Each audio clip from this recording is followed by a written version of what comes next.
समाजाचा मान टाकायला तयार आहे। आणि मग एवढा मोठा माझा भाऊ जो समाजाचा आज दैवत झालाय, त्या समाजाच्या दैवताने ज्या वेळेला मला आवाहन केलं आणि त्यांनी 23 तारीख मला दिली, तर मी 22 तारखेला येणं पसंत केलं की कशाला दादाला एक दिवसासाठी देखील थांबवायचं। खरं तर दादा मी कालच येणार होतो, परंतु माझे काका काकू दोघेही फार सिरियस आहेत हॉस्पिटलमध्ये, त्यामुळे मी काल त्यांच्याबरोबर हॉस्पिटलला थांबलो, म्हणून काल येऊ शकलो नाही। म्हणून काल रात्री मी छत्रपती संभाजीनगरला आलो।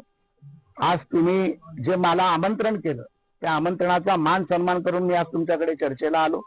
माझ्या मनामध्ये प्रसाद लाड म्हणून एक मराठा समाजाचा कार्यकर्ता म्हणून एक मराठा समाजामुळे मी आज जो आमदार झालो किंवा जे काही झालो, आणि तुमच्या नेतृत्वामुळे आज या राज्यातील नव्हे तर देशातील समाजाला जो मान मिळाला, एक तर तुमचा मला वैयक्तिक सत्कार देखील करायचा होता।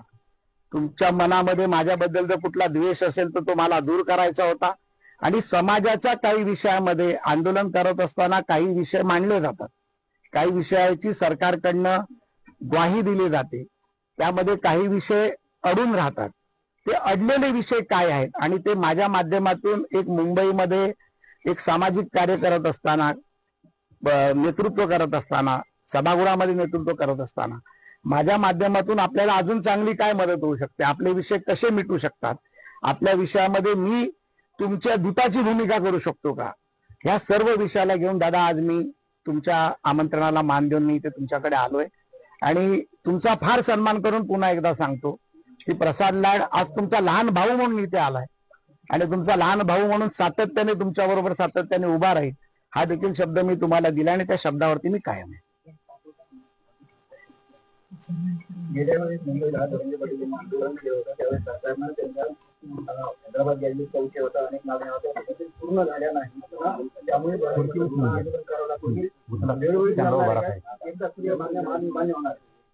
नाही, मला दादांबरोबर मी आपली मीडियाचं झाल्यानंतर खाजगीत देखील बसणार। दादांच्या 7-8 मागण्या आहेत असं मला गंगाधरजी काळकुटे साहेबांनी सांगितलं। त्या 7-8 मागण्या मी दादांच्या समजून घेणार।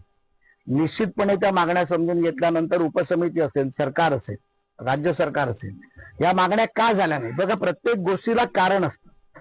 काही गोष्टीमध्ये कायदेशीर अडचणी असतात, काही गोष्टींमध्ये फॉलोअप हा विषय असतो, काही गोष्टींमध्ये कोणाचा पाठपुरावा न झाल्यामुळे झालेलं असतं।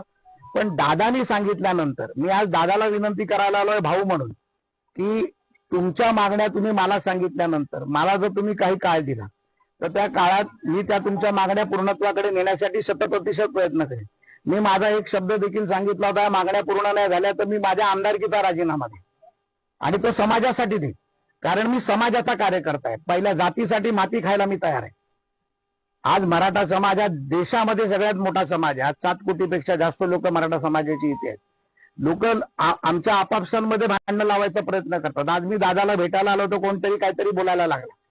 असं आहे की एका भावानी 2 भावांमध्ये भांडणं असतात, एका भावानी लहान भावाला बोलवल्यानंतर लहान भावानी येऊ नये, ही आपली मराठा समाजाची संस्कृती नाही, प्रथा नाही। आणि आज जे संस्कार या देशावरती आहे ते मराठा समाजाकडून आलेले संस्कार आहेत। छत्रपती शिवाजी महाराजांनी दिलेले संस्कार आहेत, माता जिजाऊंनी दिलेले संस्कार आहेत। आपण प्रत्येक संस्काराचं जेव्हा नाव घेतो तेव्हा छत्रपतींचं नाव घेतो, आणि या छत्रपतींचा मराठा, ज्या मराठाच्या संघर्षामध्ये मला जर दादांमुळे खारीचा वाटा उचलायची संधी मिळत असेल, त्यांनी अनेक आंदोलनं केली, अनेक उपोषणं केली। मी आता दादांना विचारत होतो त्यांच्या तब्येतीबद्दल, त्यांनी मला सांगितलं उपोषणामुळे त्यांची तब्येतही बिघडली। मला वाईट वाटतंय बोलताना, माझ्या डोळ्यात अश्रू येत आहेत की एक कार्यकर्ता स्वतःचा जीव जाईपर्यंत जर एवढा मोठा संघर्ष करू शकतो तर आमच्यासारखा कार्यकर्ता त्याच्या मागे का उभा राहू शकतो। आणि मग हे करत असताना त्यांचे जे प्रश्न आहेत ते प्रश्न सरकार दरबारी नेऊन कुठे अडले आहेत, न्यायिक प्रक्रियेत कुठे अडले आहेत, कोणाच्या दरबारी अडकले आहेत, ह्या सगळा विषय मी सरकार दरबारी निश्चितपणे नेणार। आणि दादा बरोबर त्याचा भाऊ म्हणून याच्या पुढे त्याच्या संघर्षात, त्याच्या कामात, त्याच्या कार्यात मी सातत्याने राहणार। आणि मी दादाला विनंती करायला आलोय, नेतृत्व येतात, समित्या येतील आणि तुम्हाला विनंती करतील, सर्व आहे, पण आज एक लहान भाऊ म्हणून तुमच्याकडे आलाय, तुम्हाला विनंती करायला आलाय की आजच्या या उन्हाच्या काळात, पेरणीच्या काळात आपण हे आंदोलन मागे घ्यावं आणि मला तुम्ही एक संधी द्यावी। आणि ती संधी जी तुम्ही आणि मी आतमध्ये ठरवू, जो वेळ तुम्ही ठरवू तेवढ्या वेळेत मी वेळोवेळी तुम्हाला आता भेटत राहीन।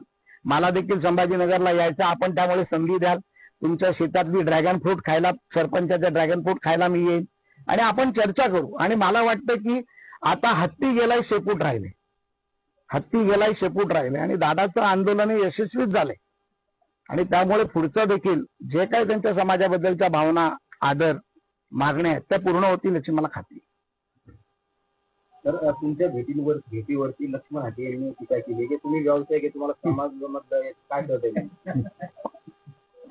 एक मराठा समाजातला मुलगा ज्याचे वडील कामगार होते, 7,000 रुपये पगार होते, त्या एका मराठा समाजातल्या मुलांनी आज 1 लाख लोकांना नोकरी दिली. आणि 1 लाख लोकांना नोकरी देत असताना तो मराठा समाजाचा आहे का, ओबीसी समाजाचा आहे का, मुस्लिम समाजाचा आहे का, शीख समाजाचा आहे का, ईसाई समाजाचा आहे पाहिलं नाही. देशभरामध्ये 27 राज्यामध्ये काम माझी कंपनी करते. मी व्यावसायिक आहे ना, हा मला अभिमान आहे. मी राजकारण करून राजकारणावरती मी धंदा करत नाही, तर मी धंदा करून राजकारण करतो. अनेक लोकांना नोकऱ्या देतो, अनेक लोकांचा रोजगार करतो. 1 लाख लोक म्हणजे 6 लाख लोक आज मी केलेल्या व्यवसायामुळे आज त्यांचं घर चालतं, त्यांच्या मुलांचं शिक्षण चालतं. हा मला अभिमान आहे. आणि जर मनोज दादाचा लहान भाऊ जर एवढा मोठा झाला असेल, आज एक लिस्टेड कंपनी चालवत असेल, आर्थिक दृष्ट्या प्रबळ असेल, तो दादाच्या आव्हानाला मागणीला मान करून इकडे येऊन त्यांच्याशी बोलत असेल, तर मला वाटतं मनोज दादा हाके साहेबांचं मला नाव माहित नाही, हाके साहेबांना यावरती कुठलंही पोटशुडोळ होण्याचं कारण नाही. आम्ही समाजासाठी करतोय. मी मगाशी म्हटलं जातीसाठी माती खायला तयार आहे. मी समाजासाठी लढतोय. हाके साहेबांचा पण कुठला गैरसमज असेल त्यांनी मला बोलवलं, त्यांचाही गैरसमज मी दूर करीन. पण माझ्या समाजाच्या संघर्षात, समाजाच्या आंदोलनात, समाजाच्या विषयात दादांबरोबर उभं राहून दादांचं जे मनामधलं जे दुःख आहे किंबहुना त्यांचे जे विषय आहेत ते पूर्ण करण्यासाठी मी काम करीन. त्यामुळे हाके साहेबांनी देखील त्याचा गैरसमज करू नये माझी त्यांना विनंती. चर्चा होईल, संसदेच्या मागण्याच्या संदर्भात चर्चा होईल, त्यानंतर तुम्ही मुख्यमंत्री त्यांचा सभा करून येणार आहे? नाही बघा, असं आहे, आज मी माझ्या वैयक्तिक कॅपॅसिटीमध्ये आलो. दादांची मला वाटतं की अनेक वेळा संवाद मुख्यमंत्र्यांशी झालेले आहेत. माझ्या फोनमुळे काय दादांचा संवाद होणार आहे असं नाही. दादांनी फोन केला तर स्वतः देखील मुख्यमंत्री बोलू शकतात, एवढा मोठा दादा आहे. त्याच्यामुळे माझी आजची भूमिका तुम्ही समजून घ्या. जो सन्मान मला दादांनी दिला, आज त्या सन्मानामुळे या राज्यातल्या मराठा समाजाला प्रसाद लाडबद्दल पण एक छोटा आदर निर्माण झाला की मनोज दादांनी प्रसाद दादाला बोलवलं. तर माझं देखील आज कर्तव्य आहे की माझ्या वैयक्तिक पातळीवरती मग मी कोणाशी बोलावा हा निर्णय मी घेईन. त्याच्यामध्ये मला मीडियाने बघायची गरज नाही. मी दादाशी चर्चा करीन. दादा मला जे 2-3 लोक संपर्कासाठी देतील त्यांच्याशी मी बोलीन.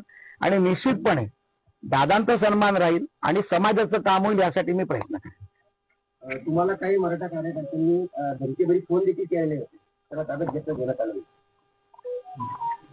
धमकीभरे फोन हे अनेक महिने, अनेक वर्ष येतात, परंतु त्या गोष्टीकडे फार काही मी लक्ष देत नाही. काल मी छत्रपती संभाजीनगरमध्ये आल्यानंतर मला अनेक फोन कॉल झाले. काही लोकांनी मी ज्या हॉटेलमध्ये रामा इंटरनॅशनल मध्ये राहिलो होतो त्या हॉटेलमध्ये घुसण्याचा प्रयत्न केला. पोलिसांनी त्यांना ताब्यात घेतलंय. आता मी एसपींशी बोलल्यानंतर मला लक्षात आलं की ते कार्यकर्ते देखील मराठा समाजाचे आहेत. त्या विषयावर देखील मी दादांशी बोलीन की ते कार्यकर्ते कोण आहेत, काय आहेत मला माहित नाही. पण त्यांनी अवाच्य भाषेत माझ्या आईवरनं मला शिव्या दिल्या, माझ्या आईला शिव्या दिल्या. अरे तू देखील मराठा समाजाचा कार्यकर्ता आहे. तुझी आई माझी आई काय वेगळी आहे का? आम्ही जिजाऊला आई म्हणतो, मग माझी आई आणि तुझी आई वेगळी आहे. तू माझ्या आईला शिवाय देतो, तुला लाज वाटली पाहिजे. डोळ्यामध्ये पाणी येतं असं विचार करताना. मी त्याला शिवाय देऊ शकलो असतो. मी परळमध्ये राहण्याचा मोठा झालो. अनेक गोष्टी आम्ही पाहिल्या. शिव्या देणं फार सोपं असतं, पण ज्या वेळेला ते हृदयाला ठेचून जातं ना, ते दुःख सहन करणं फार कठीण असतं. आणि मी कशासाठी आलो इथे? मी समाजासाठी इथे आलो. 450-500 किलोमीटर लांब दादाच्या आव्हानावरती मी समाजासाठी इथे आलो. माझ्या मनामध्ये जर समाजाबद्दल आदर नसता, समाजाबद्दल प्रेम नसतं, तर मी प्रेसवरती बोललो असतो, त्यांनी समितीशी चर्चा करावी. पण ज्या भावनेने माझ्या भावाने मला बोलवलं, ज्या भावनेने त्यांनी मला इथे बोलवलं, एक समाजाचं काहीतरी चांगलं होईल म्हणून तो बोलला, म्हणून मी इथे आलो. आणि मग त्यानंतर जर माझ्यावरती हल्ला करणार असाल, माझ्यावरती शाई फेकणार असाल, मला जर मारणार असाल, तर तुम्ही सांगा मी कुठे हो, मला मारा ना तुम्ही. मी समाजासाठी मारायला देखील तयार आहे. मी चुकीचं केलं असेल तर दादानी मला सांगावं की चुकला म्हणून. मी दादाला सन्मान करतो. आज समाजाचा आमचा हिरो दादा आहे. दादानी मला सांगावं की मी चुकलो म्हणून. मी पोलिसांना देखील सांगितलं, जोपर्यंत दादांकडून मी येत नाही तोपर्यंत त्यांच्यावरती कुठली कारवाई करू नका. नारळाचा एक प्रश्न असा आहे की गेल्या 2 वर्षांमध्ये मनोज जरांगे पाटलांना 8 वेळेस आमरण उपोषण करावं लागलं. प्रत्येक वेळेस त्यांना आश्वासन दिलं जातं. थोड्या वेळेस त्यांना मुंबई वारी करावी लागली. आता परत 11व्या वेळेस तुम्ही आला. यावेळेस तरी काही तोडगा निघेल का की पुन्हा आश्वासनात? हे बघा, भगवद्गीतेमध्ये एक गोष्ट सांगितली, कोणीतरी संदेश घेऊन जायचा असतो. आता संदेश घेऊन जाणारा माणूस जर युद्ध पेटवणार असेल तर तो संदेश योग्य नाही. मी युद्ध पेटवायला नाही आलोय, तर मी तो भगवद्गीतेतला सार घेऊन आलोय. मला माझ्या समाजाला पुढे घेऊन जायचंय, माझ्या समाजाच्या भावनेबरोबर एकत्र जायचंय, मला समाजाचे अडलेले विषय पूर्ण करायचे. आणि मला खात्री आहे ज्या पद्धतीमध्ये माझी काम करण्याची शैली किंवा पद्धत आहे, दादांबरोबर दादांचा आशीर्वाद माझ्या डोक्यावर राहिला तर निश्चितपणे दादांचे विषय तडीस जातील. दादांचे नाही, समाजाचे विषय, ज्या समाजासाठी दादा लढतोय. त्यामुळे ते समाज आणि दादा वेगळा नाही, परंतु ते विषय तडीस जातील त्याचा मी प्रयत्न करणार आहे. आणि बाकी सगळं जे काय आहे ते मी दादांवर सोडतो. तर आता तुम्ही म्हटले की जरांगे पाटील यांची सोबत चर्चा करून आम्ही आज चर्चा करून हे प्रश्न सोडवणार आहोत. मात्र मुख्यमंत्र्यांशी चर्चा करण्याचा हा तुमचा वैयक्तिक प्रश्न असल्याचं तुम्ही म्हणले. मात्र आजपर्यंतच्या आंदोलनात मनोज जरांगे पाटील यांनी माध्यमांसमोरच जे काय ते चर्चा केलेलं आहे. आम्ही दोघे भाऊ, तुम्ही बिलकुल चिंता करू नका, काही भांडण लावू नका आमच्यामध्ये. मी दादांसाठी अनेक पेपर पण घेऊन आलो की सारथीमध्ये काय झालं, राजश्री शाहू महाराज शिष्यवृत्तीमध्ये काय झालं, मराठा समाजांच्या हॉस्टेलची परिस्थिती काय आहे, अण्णासाहेब पाटील आर्थिक विकास महामंडळातून किती पैसे दिले. आता काल 150 कोटी रुपयाचा निधी दादा ह्याला दिला गेला, अण्णासाहेब पाटील आर्थिक विकास महामंडळा बँकेची कर्ज परतफेडीसाठी. त्याच्यावर पण लोकांनी टीका केली की प्रसाद लाट जाणार म्हणून निधी दिला गेला. प्रत्येक गोष्टीचा 3 महिन्याचा कालावधी असतो, 3 महिन्यांनी तो निधी वितरित केला जातो. पण ह्याचं कोणीतरी स्वागत केलं पाहिजे ना. 150 कोटी रुपये समाजाच्या जी मुलं रोजगार करायला मागतायत त्यांचा व्याजाचा परतावा गेला, याचं कोणीतरी पण अभिनंदन केलं पाहिजे. राज्य सरकारचं करा, मुख्यमंत्र्यांचं करा, अर्थमंत्र्यांचं करा, उपमुख्यमंत्र्यांचं करा. त्याच्यामुळे अनेक गोष्टी ज्या समाजासाठी केल्या गेल्या, दादांच्या आणि अनेक काही गोष्टी माझ्या कानावर आल्या, मला माहित नाही, ते दादा सांगतील. परंतु ज्या आमच्या मराठा बांधवाच्या लोकांनी बलिदान दिलं, अनेक लोकांनी बलिदान दिलं, त्यांच्या घरच्या नोकऱ्यांचा प्रश्न होता, ज्या गुन्हे दाखल झाले त्या गुन्ह्यांचा प्रश्न होता, त्या सर्वांवरती मी दादांची चर्चा केली. तुम्ही या ठिकाणी आलात, मुख्यमंत्र्यांशी तुमची काही चर्चा झाली का?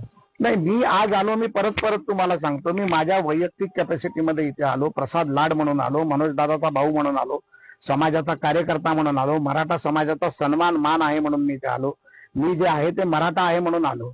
आमच्याकडे काय होतं, कोकणातला मराठा असेल तर त्याला मराठा थोडस कमी समजलं जातं, पण आम्ही पण मराठा आहोत. आम्हाला मराठ्यांबद्दल आदर आहे, समाजाबद्दल आदर आहे. छत्रपती शिवाजी महाराजांचा रायगड देखील कोकणातच आहे, त्याच्यामुळे आम्ही छत्रपतीला मानणारे कार्यकर्ते आहोत. आणि आता आमचं केंद्रबिंदू हे आंतरवाली सराठी. या आंतरवाली सराठीमध्ये दादा जो निर्णय देतील, दादा जे म्हणतील, दादानी माझा मान ठेवून जर सांगितलं की बाबा मी हे आंदोलन प्रसाद लाडच्या शब्दावरती मागे घेतोय, तर मला आनंद वाटेल. आणि नाहीतर ते जे मला मार्गदर्शन करतील ते मी पुढे. तर आता पण ते स्टॅटिस्टिक त्यांच्यासमोर ठेवलं नाही झाले, आम्ही गैरसमज झाले. तुमच्या अगोदरी काही प्रतिनिधी येऊन गेली, म्हणून त्या पद्धतीने आकडे कागद घेऊन आलेले दिसतात. मला असं वाटतं की मधल्या काळामध्ये काही त्यांच्यासमोर ठेवल्या गेल्या नाही आकडेवारी. नाही, काही गोष्टी असं असतात की आंदोलनामध्ये आम्ही देखील विद्यार्थी दशेपासून काम केलं. ज्या वेळेला आपण आंदोलन करत असतो तेव्हा आंदोलकाच्या भूमिकेत असतो. ज्या वेळेला आपण आंदोलन करत असताना, आंदोलकाच्या भूमिकेत असताना आपल्याबरोबर काही लोक असतात जे आपल्याला सत्यता आपल्यासमोर मांडायचा प्रयत्न करत असतात, किंवा आपण ज्यांच्या समोर आंदोलन करतो ते आपल्यासमोर आणून त्या गोष्टी ठेवत असतात. मी असं नाही म्हणणार की दादाला काही गोष्टी माहीत नाही, परंतु ज्या गोष्टी कळल्या आहेत या आज आपल्या माध्यमातून जनतेसमोर देखील जातील, दादासमोर देखील येतील.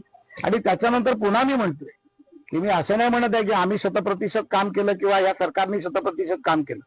जे काही उणीवा बाकी राहिल्या असतील त्या सभागृहात, अजून माझ्याकडे 2 वर्ष आहेत, मी सभागृहात मांडू शकेन. आम्ही सभागृहात छाती ताणून मराठा आरक्षण पूर्ण करण्याचा प्रयत्न केला. मराठा आरक्षणावरची आमची भाषणं आहे का, आम्ही सभागृहात दादाचा सन्मान केलाय. त्याच्यामुळे जे काही उणीवा राहतील त्या पूर्ण आम्ही करू. आजपर्यंत अनेक शिष्टमंडळ आली पण मात्र तोडगा काही निघाला नाही. आता वाटतं तुम्हाला तोडगा? मी तुम्हाला सांगितलं ना, जो व्यक्ती चांगल्या भावनेतून आणि विषय संपावा या भावनेतून येतो. ही आग धुसमसत न ठेवता ती आग विझली पाहिजे आणि त्यातून समाजाचं भलं झालं पाहिजे. आणि ज्या भावनेतून आज दादाला भेटल्यानंतर त्याच्या तब्येतीची विचारपूस केल्यानंतर मला जे वाटतं की मला असं वाटतं की दादानी याच्या पुढे उपोषण करू नये, ही माझी भाऊ म्हणून त्यांना विनंती राहील आणि माझी त्यांना मागणी राहील. त्यामुळे यापुढे त्यांना आंदोलन करावं लागणार नाही या भावनेतून मी काम करणार. बस.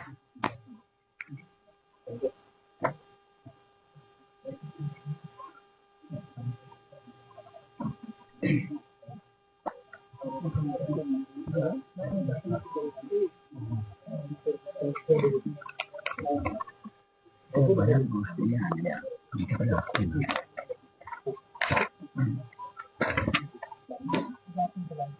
पण या बऱ्याच गोष्टी तुम्हाला एक असं देऊन जातो, आपण नंतर आठवलं त्याच्यावर तुमच्याशी बोलतो. किती कोटीचा मी सर्वांनी आणलेलं आहे परदेशी शिक्षणासाठी. सांस्कृतिक विभाग हे विद्यार्थी आपण वाढवले. हो मला माहिती. हे 40 केले होते सरकारनं. सारखीचे परदेशात शिकणारे पोरं ते 100 ते 75 वर नेला आता विखे पाटील साहेबांनी. ते बी इतकं भांडावं लागलं त्यावेळेस नेले. सरकारनंच दिले 75 विद्यार्थी. कमी पण त्यांनी केले सारखी मधले. आता ते परदेशात गेले होते बरोबर का. आपल्या याच्यावरती मंथन होणं लय गरजेचं होतं. त्यांना खूप लाखो रुपये परदेशात खर्च होते. सारखीच्या जोरावरती सरकारच्या जोरावरती विद्यार्थी परदेशात शिकायला गेले. परंतु सरकारनं अचानक ते 40 पोरं होते आमच्या. वरच्या पोरांनी काय करायचं. तर इकडे आई वडील वावरून इकडून सुद्धा तेवढे पैसे नाही भरू शकतात. ते भांडून आपण ते घेतले. हे मुद्दा झाला. आता तुम्ही आणलंय ते मान्य बोललं नाही. मला बघायचं पण नाही पण मान्य. पण 80,000 विद्यार्थ्यांची शिष्यवृत्ती कशामुळे थांबली. आता दादा आपण जे म्हणालात ह्या ज्या गोष्टी आहेत या काही गोष्टी कशासाठी थांबली. ह्या शिष्यवृत्ती मिळालीच पाहिजे या भावनेचा मी देखील. म्हणजे आजची परिस्थिती असली आता आपली चर्चा चालली. आता मीडिया बाईट नाही आपली चर्चा चालली. आता ते 80,000 विद्यार्थी म्हणजे लहान आकडा नाही. फक्त शिष्यवृत्ती थांबली. त्या पोरांना काय करावंच कळत नाही. काय करावं हेच कळत नाही. बरं ही माहिती मीडियाच्या बाईट मध्ये म्हणले की ते डायलॉग होऊन सांगायला पाहिजे. विखे पाटील साहेबांना फोन लावा त्यांना म्हणा तुम्हाला या 8 महिन्याच्या काळात आम्ही प्रति 15 दिवसाला काय सांगितलं ना. बघा मला मी एकतर आरोप करायचा म्हणून करत नाही, खोटं बोलायचं म्हणून करत नाही. आणि मी जर कसं बोलले असते तर माझा एवढा मोठा समाजाने विश्वास ठेवला नसतो. हे समाज इतका भयंकर ताकदीचा आहे हे कोणावर विश्वास नाही ठेवत. मी तर कोणत्या झाडाचा पाला आहे. फक्त ते माझ्या इमानदारी आणि प्रामाणिकवर विश्वास ठेवलाय. म्हणून मला तुम्हाला हे सांगायचं की ते 80,000 पोरांनी जायचे पुढे. विखे पाटील साहेबांना आम्ही वेळोवेळी ही विषय सांगितलं. वेळोवेळी कधीही असं सांगितलं नाही असं नाही की तुम्ही संख्या कमी केल्या. महामंडळाचे बऱ्याचशा विषयात परतावे नाहीये. काल 150 कोटी दिले. आता आपले 600 कोटी रुपये थकले. आता काय करायचं. येतील ना दादा का नाही. पण ते पोरांचे सिव्हिल खराब झाले. सरकारनं काय केलं. आता त्या सरकारने दाखवलं की आम्ही मराठा समाजाच्या पोरांना उद्योगी करतो. मग तुम्ही उद्योगी करायला निघालात पण ती कर्जबाजारी झाली. काय भांडायचं नाही का तुम्हाला. हे बघा तुम्हाला काय वाटतं की मी मुख्यमंत्र्यांना बोलतो. आपण मूळ विषयावरच येऊ. ते कागद उघडा तुमचे आणले तुम्ही हे दाखवायला मला नाही खरं ते सांगते काय. तुमचं सगळ्यात खरं म्हणणं की मुख्यमंत्र्यावर बोलतात म्हणून तुम्हाला वाटतं. मी भांडतोय तुमच्या समाजाच्या लेकरासाठी माझ्या समाजाच्या लेकरासाठी. मुख्यमंत्री ही व्यक्ती आमच्यासाठी शत्रू नाहीये दुश्मन नाही. आज ती सगळ्यात मराठीने निवडून दिलं नसतं. एकदा फक्त मुख्यमंत्र्यांना म्हणा मराठीने तुम्हाला मतदान केलं नाही. एकदा त्याच्याबद्दल काही दुमत हे भांडणच तुमच्याशी आता आमचं. हे आता भांडणच तुमच्याशी आमचं. तुमचं जे म्हणणं आहे ना हे बघा मी त्यांना इथून पाठीमागे तुम्ही मीडियाच्या वाईट काढून बघा. कारण हे मला बोलावं लागणार. हे मला तुमच्यापाशी बोलावं लागणार आहे. तुम्ही म्हणजेच मुख्यमंत्री आहेत थोडक्यात असं म्हणतात लोक. आता मला माहिती नाही इथून पुढे आणली मीडिया सकाळपासून आज तुम्ही बोलावं काय खरंच नाही. आता इथून गेलं थोडं लक्षात येईल आता आमच्या सुद्धा की काय समाजाला आपल्या मिळालं. ते बघा तुमची आई खरंच आमची आई. जितके संस्कृती सोडले लोक आम्ही नाही. ज्या दिवशी आमच्या आईला मारलं का बोलू नये आणि त्यांच्या आईला. त्या रक्ताच्या थारोळ्यात पडलेल्या आईला उचलायला पोलीस कदर करत नव्हतं. तुमचीच आई मी तर उपोषणावर करतो. हे बघा, उपोषणात कोणाकडून पण कसे पण शब्द जाते. उपोषणाच्या बाहेर ते शब्द दाखवा मला. उपोषण ही इतकी विचित्र विषय आहे की माणसाला चारी ताळात काय दिसत नाही. इतकी भयान परिस्थिती आहे. इतकं मारलं, बरं पाणी तर पाजाव, त्या आईला पाणी तर पाजाव. पोलिसाला पण आई असेल. गृहमंत्री फडणवीस साहेब आहेत. बंदूक छातीवर पाय देऊन बंदुकीच्या टस्त्याने मारलं. सहन करून दाखवा फक्त मला तुम्ही. माझं फक्त एवढंच म्हणणं, तुम्ही फक्त सहन करून दाखवा. आज तुम्ही मराठ्यांच्या भूमिकेच्या, तुम्ही फक्त सहन करून दाखवा. आईच्या छातीवर पाय देऊन तिला मारलं, तिला गोळ्या घालून, नाक तुटून गेले, कान तुटून गेले, तुटून गेले म्हणतो मी. आणि मुख्यमंत्री म्हणते पोलिसालाच मारलं माझ्या लोकांना. माझे पोलीस आहेत, जनता तुमची नाही, म्हणून ते बोललं गेलेलं. कोणाची भावना होणार नाही. आता तुमच्या मंडळी आमच्यात ताई आहेत, आत्ता फोन येतो तुम्हाला, त्यांना कोणतरी मारलंय म्हणून, तुम्ही अंतरावली बसून दाखवा मला. आणि आम्ही खानदानी जातवान मराठा असतो तर आम्ही ते सहन करून दाखवा तुमच्या ताईला मारलेलं. मुख्यमंत्री म्हणतो ते मग पोलिसाला आणलं. मग पोलीस तुमचे पोलीस आहेत का? फक्त त्या दिवसापासून त्यांच्या विषयीचं मन आमचं बदल ना. ताज जाण मत होत 70-75 वर्षाची सत्ता ढासाळायची ताकद कोणा नव्हती. खांच्या लागलो याला गांधीचा माणूस येऊ, म्हणजे ही खेड्यातली भाषा आहे, नाही यात. अरे तुला बोलणं सुद्धा प्रेमानं सुद्धा बोललं जातं एखाद्या, ते प्रेमाचं पण असतं. घमच्या माणूस लागला हो, यांना वस्तूच कोणी भेटत नव्हतं, यांना चुरून खाल्लं आतापर्यंत. आधीचे बाईट आहेत का नाही ते पण बघा. एका बाजूने करते ते दाखवते, काय दाखवते. मी काही पण ठिकाणा करू शकलो, नाच का असतो तर काही पण ठिकाणा केला असतं. मी धिंगाणा नाही होऊ दिला. एक आपल्याला त्याने मिळणार नाही पोरं, आपल्याला शांततेने मिळू शकतं ही प्रत्येक पोरांना सांगतो. प्रत्येक इतकं मारलो, इतक्या गोळ्या मारत होते, पत्र्यातून गोळ्यावर जात. का अन्याय केला आमच्यावर? आम्ही काय वाईट बोललो त्या दिवशी मुख्यमंत्र्याला, उपमुख्यमंत्र्याला, गृहमंत्र्यांना? फडणवीस साहेब गृहमंत्री होते, आम्ही काय बोललो त्यांना आधी? का मारायचं? आंदोलन करते, शांततेत करू द्या. आता काय करतो? ऐकत नाही. मी नाही ऐकत. मी नाही फुटत पैशानी पदानी. कुणी दाखवून द्यावा मी 1 रुपया घेतला, उद्या सकाळी फाशी घेतो. नाही घेतली ते 2 बापाच्या आवडत, ते ब्यातच फरक. 1 रुपया फक्त सरकारने सांगावं की आम्ही याला 1 रुपया दिला, याला 700 रुपयाचं काम दिलं, एकाने सांगावं. इतका तळमळीन करतो मी. आजकाल स्वार्थी दुनिया आहे. स्वार्थ सोडून कोणी कामच करत नाहीये लाडू. स्वार्थ सोडून कोणालाही वेळ नाही यार. मी 24 तास माझ्या समाजात देतो. मी लेकराची तुला हे सुद्धा मला माहित नाही या समाजात. माझा बाप कुठे आहे, माझी आई कुठे आहे हे सुद्धा मला माहित नाही. हे रिअल सांगतो मी. माझ्या समाजाच्या लेकराच्या चेहऱ्यावरती मला आनंद बघायचा आरक्षण. मी कुठे वाईट वागलो? मग काय आमच्यावर दोष? बोललो असतो तुम्ही मालक एक थोडक्यात, काय झालं बोललं म्हणून? मालकत्व तुम्हाला स्वीकारायचंय, पालकत्व तुम्हाला स्वीकारायचंय, पण त्या ठेवा ना उचित बोललेली, काय फरक पडला? राजकारणात हे पचावं लागतं, समाजकारणात हे पचावं लागतं, तर तुम्ही उंचीवर जाणार. कोणालाही वाटत नव्हतं 75 वर्षातलं बलाढ्य असणारं काँग्रेस संपल म्हणून. तेव्हा भाजपची 1-2च होते, मोदीचं सुद्धा येत नव्हतं बॉर्डर खुर्ची घेत म्हणून. संपलं ना, संपलं ना. तुम्ही त्या गर्वात जाऊ नका हे म्हणणं आहे आमची. जी तळतळ समजा. आता आम्ही आलोत म्हणजे आमचं कुणीच काही करू शकत नाही. संपू शकतं बरं का. इतकं झालं रासायनिक जर बिघडला, लोकांचे जर मन दुखत गेले. मराठीचे मन का दुखवत तुम्ही? कमन दुखीदा काय केलं आम्ही तुमचं पाप? आमच्या गरीबाच्या लेकरांनी काय पाप केलं? कम मन दुखीदा. मला तुमच्याकडून उत्तरच पाहिजे. तुम्हाला भांडायचंच आहे आम्हाला, होऊ दे काय काय पाप केलं माझ्या लेकरांनी? का शिकू नाही त्यांनी असं म्हणणं आहे तुमचं? त्यांनी नोकरीला लागून असं म्हणणं आहे तुमचं? आम्ही तुमच्या जातीचा एक शब्द, मुख्यमंत्री आपल्या जातीचा नाही तरी त्यांनी आपल्याला आरक्षण दिलं किंवा अनेक गोष्टी दिल्या. कुणी नाकारलं? ही आपल्या जातीचा नाहीये तरी दिलं, नाकारलं कुणी? त्यात बोलतो का मीडियात बोललो राहतो तुम्ही. गॅजेटियरचा JR दिल्यापासून बघा तुम्ही, मुख्यमंत्र्यांना विखे पाटील साहेबांना श्रेय दिले मी ते डायरेक्ट. आणि ह्या 8 महिन्यात फडणवीस साहेबाला बोललेलं मला दाखव. ह्या 8 महिन्यात म्हणतो नाही तुम्हाला. मी ह्या 8 महिन्यात तुमच्याबद्दल कधीच भांडलो नाही, तुमचा सन्मानच केला नाही. तुम्ही भांडा ना, माझं ते मतच नाहीये. आमचं घरानं कोणी ऐकून घ्यायचं, आमची तळतळ कोणी ऐकून घ्यायची? आम्ही मुख्यमंत्र्याला बोललोच नाही त्या 8 महिन्यात. तुम्ही आता आम्हाला भाऊ म्हटलात ना, पण मला हे तुम्हाला सांगणं खूप गरजेचं आहे. मी ऐकलं ना दादा. मला माहित नाही असं आहे का तुम्ही जे म्हटला. बघा आता तुमची तळमळ, तुमची पूर्ण ऐकून तळतळ घेणार आणि तुम्हाला कधी आम्ही ऐकून घेणार नाहीत असं नाही. आजचा दिवस हे समाजाचा खोटीचा आहे. महाराष्ट्रातले मराठ्यांचे लोक, तुम्ही शहरात राहताय, खेड्यातले मराठ्यांचे लोक आऊत जरी यांचे असले तरी मोबाईल दांडीला बांधते. तुम्हाला पाहिजे असले व्हिडिओ देतो. पण जरांगे पाटील काय बोलतो आणि आज अंतरवलीत काय आहे? कमीत कमी 6-5.5 कोटी मराठी बोलतात आज अंतरवलीत काय. म्हणून आज सगळ्यांना वाटतंय हे माणूस पहिल्यांदा म्हणला ना मी मराठ्यांचा आहे, त्यावेळेस ऊर भरून येतो गरिबांचा. दिसत नाही तुम्हाला नाही भेटायला श्रीमंत लोक. कारण तुम्हाला हे म्हणजे त्याच्यात वाईट नका वाटू दे. आमच्या समाजाचा एखादा माणूस मोठा झाला तो गर्वच असतो. बोलून दाखवल्यानं दुरावा निर्माण होतो.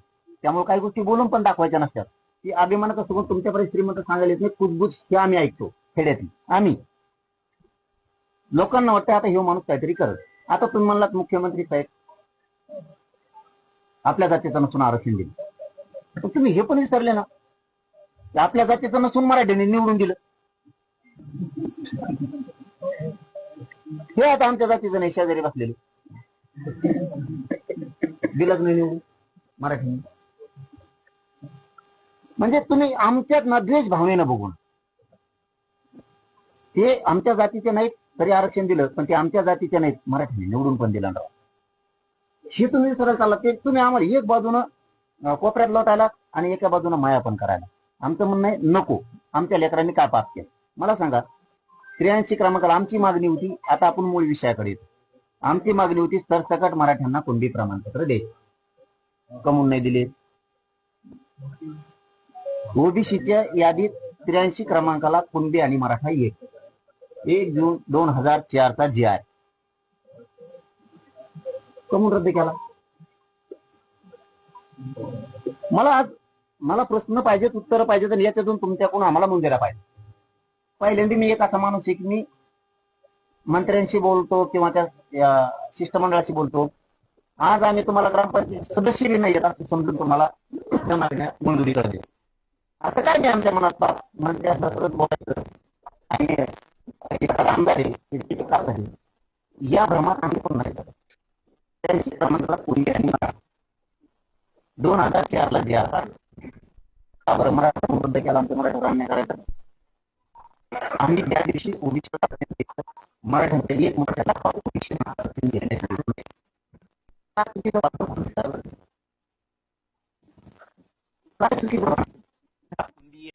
कमून आरक्षण नाही आम्हाला. ज्याला घ्यायचं ते घेतील. ज्याला 96 कुळी राहायचंय, ज्याला 92 कुळी राहायचं, ज्याला पाटील राहायचंय, ज्याला वरचा पाटील खालचा पाटील, वाड्यातला राय, गडीवरचा राय, तुला जिकडे राहायचं तिकडे राहाय. ज्याला घ्यायचं ते घ्या, नाही तिकडेच मारा ना. ज्याला घ्यायचं ते घेतील. बंधन आहे का? 2004चा GR होता. हे माहिती तुम्हाला आहे का नाही मला माहित नाही. पण माझं म्हणणं आहे मराठा आणि कुणबी एक आहे. राज्यातला सरसकट मागणी होती, नाही दिली सरकार. मग आम्ही गॅजेटवर आलो. ओबीसीला कोणत्या निकषावर आरक्षण दिलंय? 89-90ला मंडळ गठीत केला गेला. मंडळाला 3 कामं सांगितली. तुम्हाला माहित असलं तर मला इथंच उत्तर द्या, नसलं तर नंतर द्या. मंडळाला 3 कामं सांगितले. ज्या जाती ओबीसी आरक्षणात घालायच्या त्या जातीची यादी तयार करा. हे कथन मला डबल नाविलाजानं तुमच्याकडे करायची वेळ आली. कारण कुठं जरी तुमच्यापेक्षा आशा पल्लवी झाल्यात म्हणून, नाही तर मला इतका वेळ पण नाही सांगायला. कारण सरकारच्या पाठ झालंय मराठ्यांचं खरं आहे म्हणून, पण द्यायचं नाहीये. मंडळाला सांगितलं ओबीसीची यादी तयार करा. ओबीसीचे जन मागचे कोणी बडबड बंद करा, नाही नीट खाली व्हायचे. ओबीसीची यादी द्या. ज्या जाती घालायच्या त्या ओबीसीची जनगणना करा आणि या जाती आरक्षणात घालायच्या त्यांना मागास सिद्ध करा. हेच केंद्रीय मागासवर्ग आयोगाचे रूल आहेत ना, याच्यात विरुद्ध नाही येत ना. मंडळनं कोणता सर्वे केला ते आम्हाला एकदा दाखवा मराठ्याला. तरी आमचा विरोध नव्हता. तुम्ही आम्हाला करायला लागलेत म्हणून ह्या गोष्टी पाहिजेत आता आम्हाला. तुम्हाला जर आमच्या लेकराचं वाटोळं करायचं असेल, आम्हाला तुमच्या करायचं नाही, पण तुम्हाला दमत निघत नसेल तर त्याला आमचा नाविलाज. मंडळनं ना जनगणना केली, ना मंडळना मागास सिद्ध कोणची जात केली, ना मंडळनं ओबीसीची यादी दिली. साल मागं पुढं होईल 1952च्या आसपास किंवा त्यानंतर राजश्री शाहू महाराजांनी भास्करराव जाधव साहेबांना आंतरराष्ट्रीय परिषदेला पाठवलं आणि त्या परिषदेत ओबीसीची यादी डिक्लेअर करायची होती. भास्करराव जाधव साहेबांनी तिथं ते ओबीसीची यादी 180 जणांची यादी रिजेक्ट झालेली सगळ्यांनी मान्यता दिली त्या परिषदेत. या मंडळानं ती यादी उचलली, आहे तीच घेतली. जनगणना करायची इंग्रजांनी 1931 ला जनगणना केली, ती यादी उचलली. मागास सिद्ध नाही, फिगास सिद्ध नाही, काही नाही. अहवाल बनवला आणि व्हीपी सिंग सरकार पुढे ठेवला, झालं ओबीसीला आरक्षण सर. अरे वा, म्हणजे तुमचं कसं पण चालतं. झालं ओबीसीला आरक्षण चालू झालं, आम्हाला आनंद आहे. ओके, करा तुमच्या लेकराचं कल्याण. मराठा जातीवादी नाही, कोणाच्या लेकरबाळाचं वाटोळ व्हायची अशी अवलाद ह्या मराठ्याचं रक्त मी सळलेलंच नाही. हो दे तुमचं कल्याण. पण तुम्हाला आरक्षण दिलं किती याच्यावर येऊ. मंडळला आरक्षण किती दिलं तुम्हाला? 89-90 ला 14%. म्हणजे ओबीसीची लोकसंख्या किती? केंद्रीय मागासवर्ग आयोग सांगतो एससी एसटींना 100% आरक्षण द्यायचं आणि ओबीसीना द्यायचं असेल तर लोकसंख्येच्या 50% द्यायचं. 14% आरक्षण दिलं म्हणल्यावर मंडळनं ओबीसीची लोकसंख्या किती दाखवली तर 28%. बरोबर ना? त्यांच्यावरच बोलतो मी, माझं बोलतच नाहीये. आमच्या याला काढी लागू द्या पार, त्यांच्याच याच्यावर बोलतोय. 14% आरक्षण दिलं म्हणजे लोकसंख्या 28% झाली. 4 वर्षानं 1994 ला जी ओबीसीला आरक्षण होतं 14%, ते आरक्षण 4 वर्षात गेलं 30%. म्हणजे लोकसंख्या किती झाली? 60%. 14 वरची 60% 4 वर्षात. समजा मी इथं आता वितारला रहिवासी आणि सरपंच तुम्ही, मी तुमच्या ग्रामपंचायतला येऊन नोंद केली, माझे 16 लोक आहेत किंवा माझे 4 लोक आहेत, नोंद करा. तुम्ही तुमच्या ग्रामसेवकानं तलाठी कोण असते यांनी माझी 4 जणांची नोंद लावली. सरपंच तुम्हीच आहेत, ग्रामसेवक बी तेवचे, सरपंच तेवचे. पुन्हा 4 वर्ष उठलो मी तुमच्याकडे आलो. तुम्हाला सांगितलं भाऊ मग 4 लोकांची नोंद केली होती तुम्ही, 4च वर्षाने आलो तुमच्याकडं. मग जरा 60 लोकांची सदस्याची यादी का, 7 सदस्य. मी काय फॅक्टरी टाकली का पोरं पैदा करायची? 4 वर्षात 60% लोकसंख्या छगन भुजबळची झालीच कस काय? ओबीसीची 60% लोकसंख्या कशी झाली याचं उत्तर आम्हाला द्या. हे कोणाला मान्य आहे का? 4 वर्षात 60% लोकसंख्या झाली यांची डायरेक्ट 30% आरक्षण. हाणलं मराठ्याचं आरक्षण तुम्ही, तरी चुकीचे आम्हीच द्या ना 4. जर आत्ता भाऊ तुम्ही विचार करायचा, लाड भाऊ हे लय सिरियस आहेत, तुम्हाला ते वाईट दिसतं. आमची तळमळ आमच्या गरिबांच्या लेकराच्या वेदनेशी त्यांच्या पायाशी ठेवली आम्ही ही व्याधी. तुमची 90 ते 94 4 वर्षाच्या काळात जर 60% लोकसंख्या होती तर 94 ते 2026 पर्यंत मग तो 750 झाले असते टक्के. आता ओबीसी लोकांची संख्या 60% ना. 94 ला 4 वर्षांनी 2026 पर्यंत जरा टप्पे पाडा ना. प्रति 4 वर्षाला यांची 30% लोकसंख्या वाढते आणि आमची कमी होते. आमच्या राणे साहेबांनी, मी त्यांना राणे दादा म्हणतो, मी त्यांना बोलत नाही, त्यांनी पोट्टे सोडित नाही मी, पण दादांना मानतो मी पहिल्यापासून, आज नाही. त्यांनी आम्हाला 16% आरक्षण दिलं. म्हणजे झालं किती? 32% आमची लोकसंख्या, 34% आमची लोकसंख्या. गायकवाड आयोगाने दिलं 12-13% नोकरीत आणि शिक्षणात, 13% वर आलो. म्हणजे आमची 16 वरची लोकसंख्या 13 वर आली. आता सुक्रिया समितीने दिलं आत्ता 10% एसीबीसी, 20% वर आलो. आमचे पोरं व्हायनात का काय? आम्हाला काय अडचण आहे बुवा? काय मिळेल नेमका? फॅक्टरी बंद पाडल्या का आमच्या? तुमचे तर होत वाढायला लागले तर खपा खपा. काय हे बघा, हे साधा विषय नाहीये. आम्हाला खूप येड्यात काढलं गेलं आणि आम्हीच ऐकून घेतोय प्रत्येक वेळेस परत. आणि त्यांनी ऐकून नाही घ्यायचं, त्यांनी भेव दाखायचं. ओबीसी तुमच्या विरोधात जाणार. मराठा एक नव्हता ना तेव्हा सरकारला बी वाटायचं ओबीसी विरोधात जाईल. मराठी सर पळत येत कुत्र्यासारखे दारात बांधले तुम्ही. आता मराठ्या ध्यानात पाडायचं असतं. आता ओबीसीच भेव तर पाडायचं, आता मराठ्याच भेव पाडायचं. आता पडित असतो आम्ही. हे खोटं नाही सांगत तुम्हाला मी. तुम्ही आमचं वाटलं करू नका. कवा सत्ता काय आणि तुम्ही राहा, मजा करा ना, तिकडच राहा ना. आम्हाला काय करायचं राजकारणाचं? तुम्ही नाही दिलं तर ते होणार आहे. ठीक आहे, चला सोडून देऊ 60% तर 60%. छगन भुजबळचं म्हणणं आहे आमची 60% लोकसंख्या, बरं 60% बाबा जाऊन दे, खाय तुला काय खायचं. पण जरा गणित लावा बरं. 60% ओबीसी, 20% SC ST, किती झाले? 34% मराठा, किती झाले? 114% लोकसंख्या असते राज्याची. तू का पागल काढतो का आम्हाला?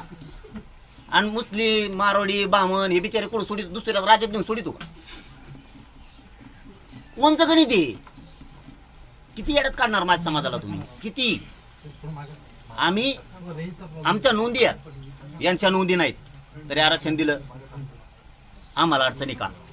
आता येऊ गॅजेटवर. आपण हैदराबादचा गॅजेटियरचा GR काढला. त्याच दिवशी मी सांगितलं होतं समाजाचं कल्याण करू शकतो तर आता विखे पाटील साहेब, कारण फडणवीसांनी सांगितलं आम्ही GR काढला. ओके, देऊन टाकलं श्रेय तुम्हाला. दाखवा मला श्रेय नाही दिले, दाखवा मला. ते बघा, आज नका ऐकून घेऊ तुम्ही सुद्धा. त्यांच्या दारात गेलो होतो म्हणून ऐकलं, माझ्या दारात आलात, माझ्या समाजाच्या दारात आलात म्हणजे आम्ही सुद्धा अवमान नाही करणार. नाही होणार, तुम्हाला जाईपर्यंत सन्मानच होणार. ते मध्ये काय केलं म्हणलं तर आता कोणी पोरायनी कोण येत मला काय त्यांचे नावं काय माहीत नाही. जाऊ द्या, तुमचे लेकरं येतं करत असतात, तुम्ही उच्च येतं. राजकारणात हे पाचावं लागतं. एखादं बोललं असेल, कशामुळं बोललं मला माहीत नाही, राजकीय स्टंट होता का, त्याच्या डोक्यात काही वेगळे विचार आहेत का, आंदोलनाला गालबोट लागावं म्हणून का, चर्चा होऊ नये म्हणून का, खरोखरच त्याला समाजाविषयी प्रेम होतं म्हणून केलं. हे याच्यातला काहीच तारतम्य माहीत नाही आहे. परंतु असं काही होणार नाही. झालं असेल तरी ते मोठ्या मनानं तुम्ही बी ठेवत जावा. राजकारणात हे सुरूच असतं. एखाद्याचं लेकरू बाळ म्हणतं, एखाद्या वेळेस रागात येतं. हा कोणी मला खरंच माहीत नाही नाव गाव त्याचं काय आहे काय नाही, परंतु म्हणत असते रागाच्या भरात येतं एखाद्या वेळेस. त्याला वाटतं समाजाचं कल्याण व्हावं म्हणून तुम्हालाच भांडत असे सगळे. आणि आता राजकारणाला बी घोडे लावल्याशिवाय निवडून येत नाही का कुठे साहेब, त्यामुळे ते तुम्हाला सांगतो, तुमच्याकडे यायच्या आधी मी मीडियासमोर बोलतो. त्यांनी जी चूक केली असेल, कुठलाही गुन्हा दाखल करून त्यांचं आयुष्य खराब करू नका हे मी मीडियाला तुमच्याकडे यायच्या आधी सांगितलं. नाही, ते मी सांगितलं मीडियावाल्यांनी मला ते त्याबद्दल करतो. आता आपण येऊ गॅजेटकडे. गॅजेट फडणवीस साहेबांनी काढलं, विखे पाटील साहेबांनी काढलं. कोणत्या दिवशी नाकारलं? मला नाकारलेलं सांगा. आज भांडूया आता आपण. तुम्हाला भांडायचं तर मला भांडा, मला भांडायचं भांडायला आलोच नाही तुझ्या. नाही. त्याशिवाय मग एकडील नाही जायचं नाही, मग गुळ असं होईल आपल्या दोघांचं गेम वाजी. आज मी तुझ्याकडे भांडायला आलोच नाही. भांडायची वेळ परत आपण ठरवू. आज मी चर्चा भावाच्या घरी आलोय. आज चर्चा करूया त्या विषयावर. बस त्या विषयावर फक्त चर्चा करूयात आपण. आपण गॅजेटकडं. तुम्ही गॅजेटचा GR काढला, आम्हाला आधार लागतो बघू GR काढायला. ही माझ्या गरिबांची शोकांतिका आहे. आम्हाला आधार लागतो तर आमचं पत्र निघतं. यांना 1994 आरक्षण दिलं गेलं, कशाचा आधार होता? आम्हाला सांगा कशाचा आधार होता म्हणून यांना आरक्षण दिलं. आमचा गॅजेट आधार आहे. आम्ही 7/12 दाखवला, ही जमीन माझी. फक्त दादागिरीनं त्यांनी बळ केले, आम्हाला द्या. आमचे लेकरं ऊस तोडीत आहेत, आमचे लेकरं लोकांचे मजुरी काम करतात, हमाल्या करतात. आमचं रान असून हे नसून कसं काय बळ केलंय रान? आम्ही तुम्हाला आरसा दाखवला. आमचं हैदराबादचं गॅजेटियर छत्रपती संभाजीनगर आणि जालना दोघांत मिळून 2,56,000 कुणबी आहेत. हे कुठे गेले दाखवा आम्हाला. आम्ही ओबीसीचं आरक्षण नाही घेत. आम्ही आमच्या हक्काचं मागतोय. ती आमचं रान आहे. तुमचं 10 एकर आहे, त्याच्या शेजारी आमचं 10 एकर आहे. आमचं म्हणणं आहे तुम्ही ते खाऊ नका, आमचं आम्हाला द्या. तुमच्या 7/12 प्रमाण तुम्ही घ्या, आमचं आम्हाला राहू द्या. ओबीसीची 60% लोकसंख्या ही मराठा धरू नये. काय अडचण आहे?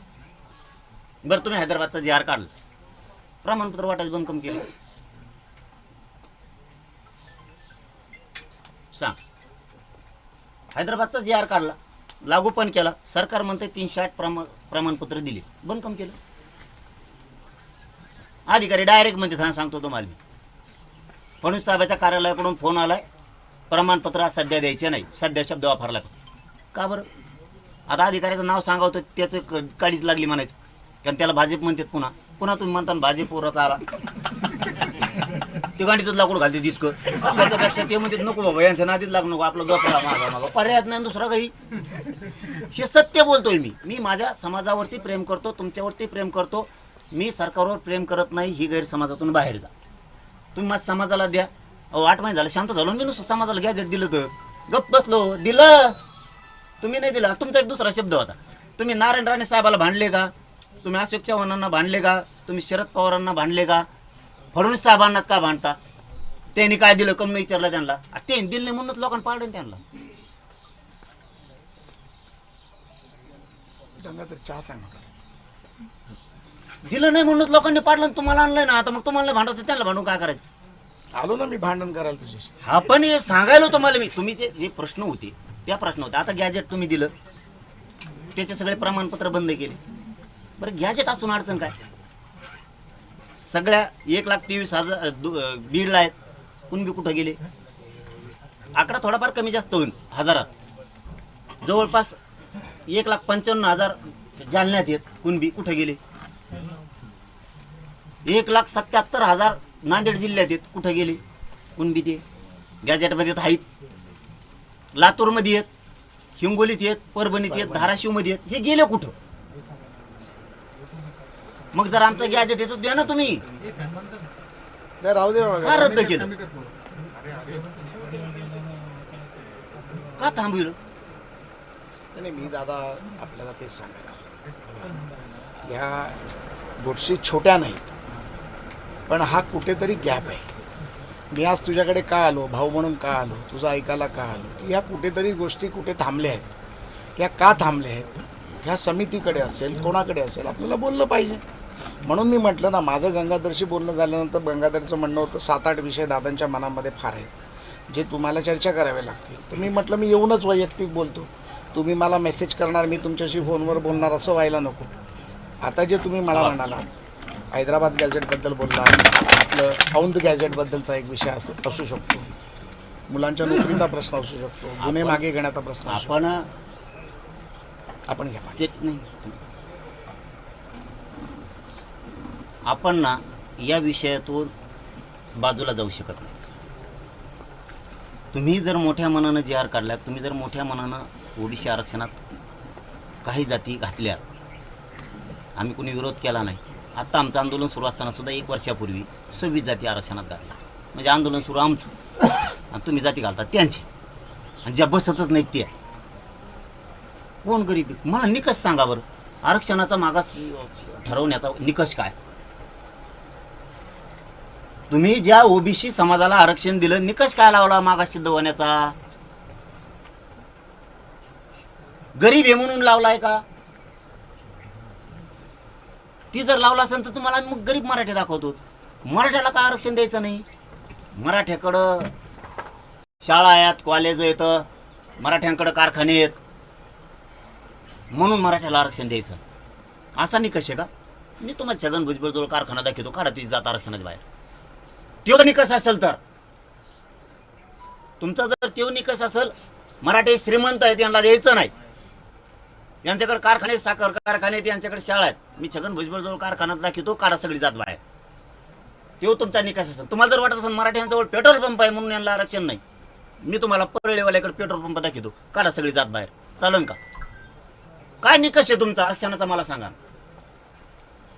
तुम्हाला काय वाटतं हेच आम्हाला कळायला तयार नाही. व्यवसायावर जर आधारित तुम्ही आरक्षण दिले, असं जर केंद्रीय मागासवर्ग आयोगाचा नियम असेल, निकष असेल, व्यवसायावर आधारित आपण त्यांना आरक्षण दिले, मग त्यांना मागास सिद्ध केले. विदर्भातल्या मराठ्यांना तुम्ही आरक्षण दिलं शेती करतात म्हणून, व्यवसायावर आधारित. आमच्याकडे काय समुद्र आहे का? आम्ही काय वाटी आणतो का इकडं? काय निकष आहे? आम्हाला निकषच कळायला तयार नाही तुमचा. तुम्ही जर त्यांना मागास सिद्ध केलं शैक्षणिक आणि नोकरीत, आम्ही दाखवतो आम्ही शैक्षणिक आणि नोकरीत सामाजिक दृष्ट्या मागास आहेत म्हणून आम्ही दाखवतो तुम्हाला. चला. नाही, तुमच्या या विषयावरती दादा माझं सभागृहातलं भाषण आहे, मराठा समाज मागासवर्गीय कसा झाला.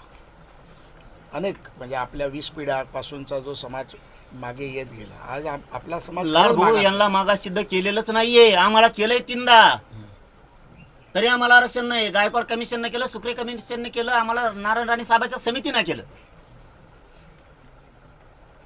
आम्हाला नाही आरक्षण, यांना कोणाला आहे? आता काहीतरी 40 जाती, काल ओबीसी समाजाची ते उपसमितीची बैठक झाली, 42 जणांची यादी घालात का? इंग्लिशमध्ये शब्द चुकला होता म्हणे, इथे शब्द चुकला होता म्हणे. इंग्लिशमध्ये तो आता बाजूला निघणार आहे. आमचा मराठ्याचा कुणबीचाच निघाणार काय कोवा माणूस तामादला? का बरं आमच्याबद्दल असं वागताय? काय केलं आमच्या गरीबाच्या लेकरांनी? तुमचं आमच्या गरीबाच्या लेकरांनी काय वाटोळं केलंय? तुमच्या लगेच जाणार, कारण स्पेलिंग चुकली होती.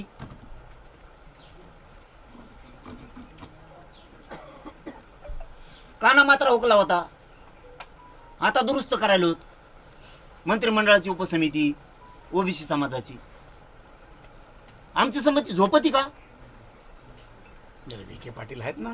आमचं मग का उत्तर देऊ नयेत की बाबा हे चालणार नाही, मराठ्यावर अन्याय होईल असं नाही. तुमच्या ओबीसीवर होऊ नये पण मराठ्यावर बी तुम्ही करू नका.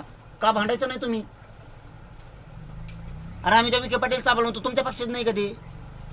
तुमचा त्यांचा जीव नाही आहे का त्यांचं वेगळं बेट आहे? तुमच्या तर 7-8 बेट आहे जुनू. हो ना, मला अंधारातून कळलं बा, आपलं काय टाकून खरं सांगणार होय. ते एकामेकावर तुटून पडते जुनं, असं लफड आहे त्यांच्या लबी. आम्हाला देणं घेणं नाही ना. तो माणसानं देतो म्हणला, आम्ही म्हणलं ह्योच खमक्या माणूस आहे, 100% आता मराठ्याला आरक्षण देतो. तुमच्या भाजपलाच फायदा होईल ना. लगेच थांबून टाकले हो सगळे प्रमाणपत्र. त्यांचं दुरुस्त होतं, आमचं दुरुस्त होत नाही. आम्ही मागास सिद्ध झालो, आरक्षण नाही. आता आमचा गॅजेटियरचा GR निघाला तरी नाही. तुमचं एक मीडियात वाक्य आलंय, कोर्टात प्रलंबित गॅजेटियर, म्हणजे ते कोर्टात गेले. गॅजेटियरचं नाही बोलत.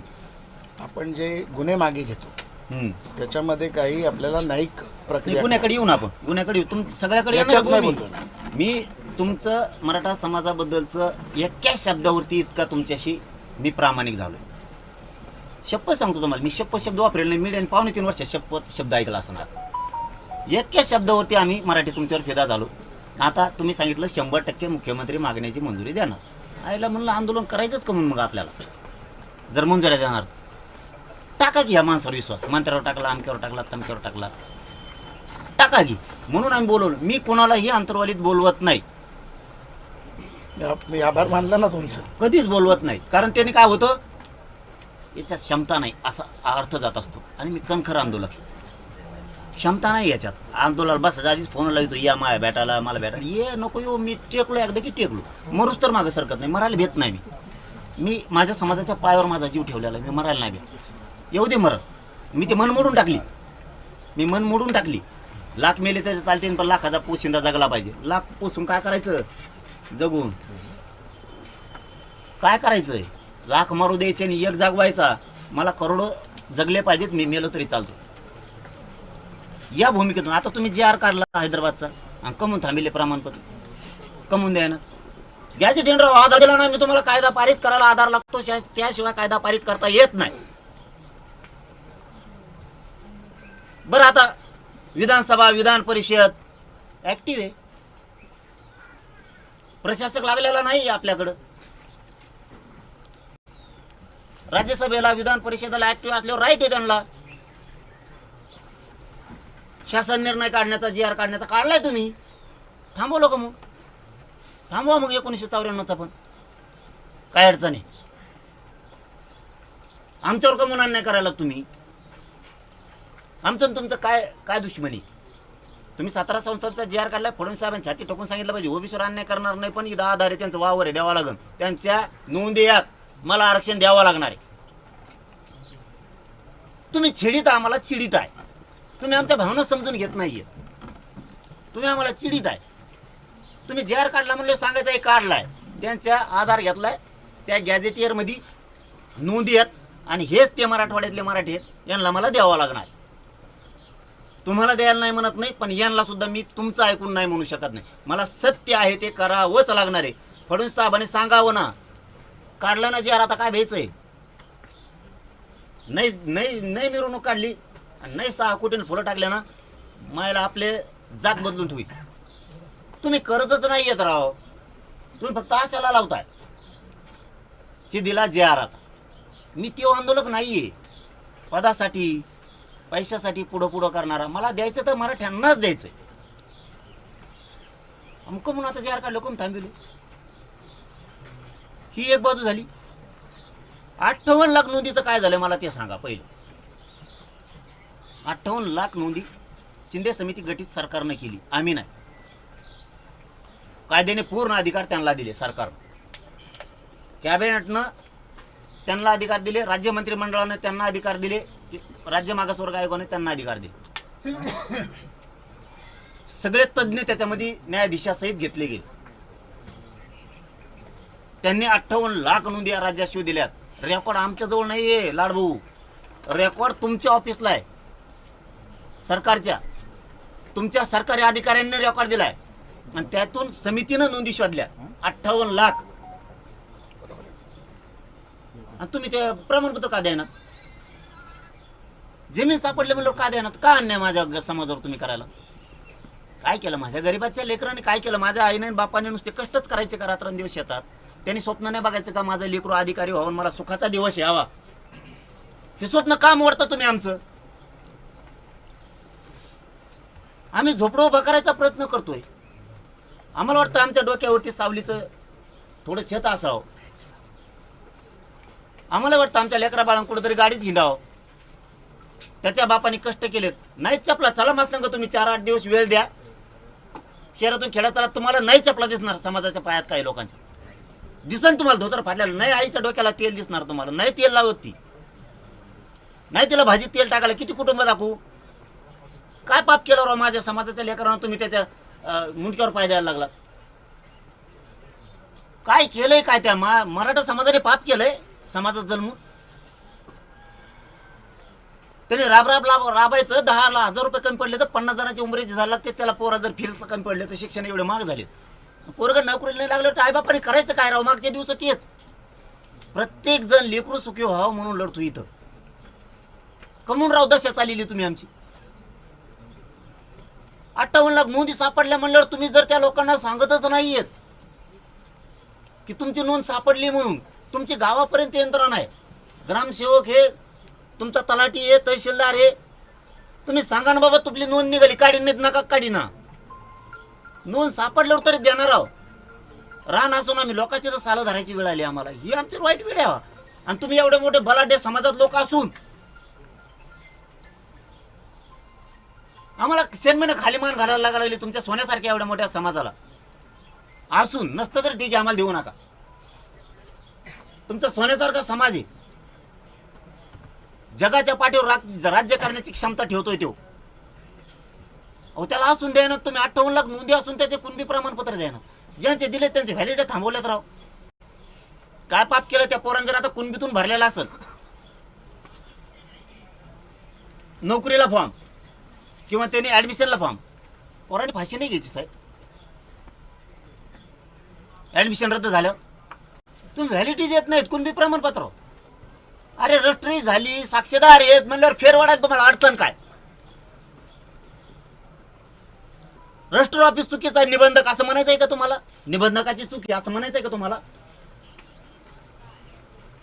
रेकॉर्ड तुमच्या समितीनं शोधला, प्रमाणपत्र तुमच्याच यंत्रणेनं दिलं आणि तुम्ही आता व्हॅलिडिटी रोखून धरली.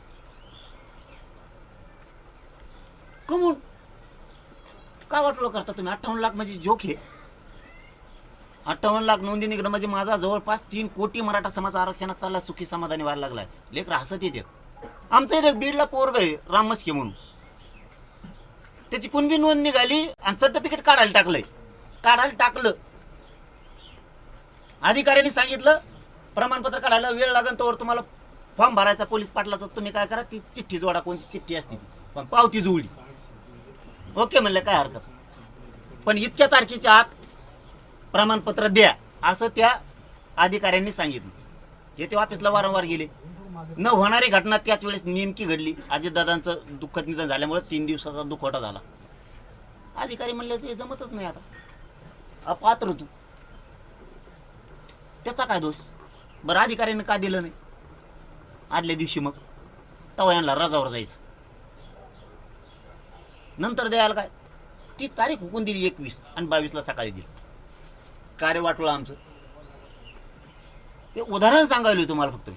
अर्ज नाही म्हणताय तुम्ही अर्ज नाही म्हणताय, मरणाचे अर्ज आहेत.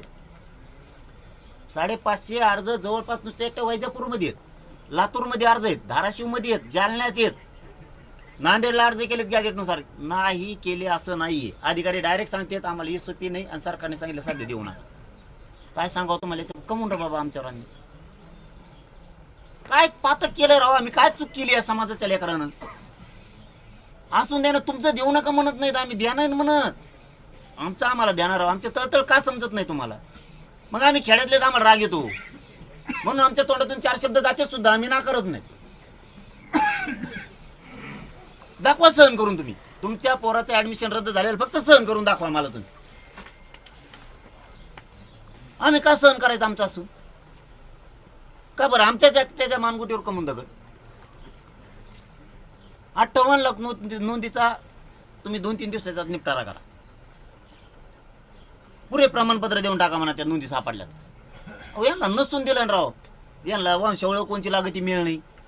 करा ना, ओबीसीचं आरक्षण आहे ना ते कुणबीचं, करा ना त्यांच्या धर्तीवर. कशाला डोकं? वंशावळ नाही, सक्का भाऊ, सख्या भावाला नाहीये.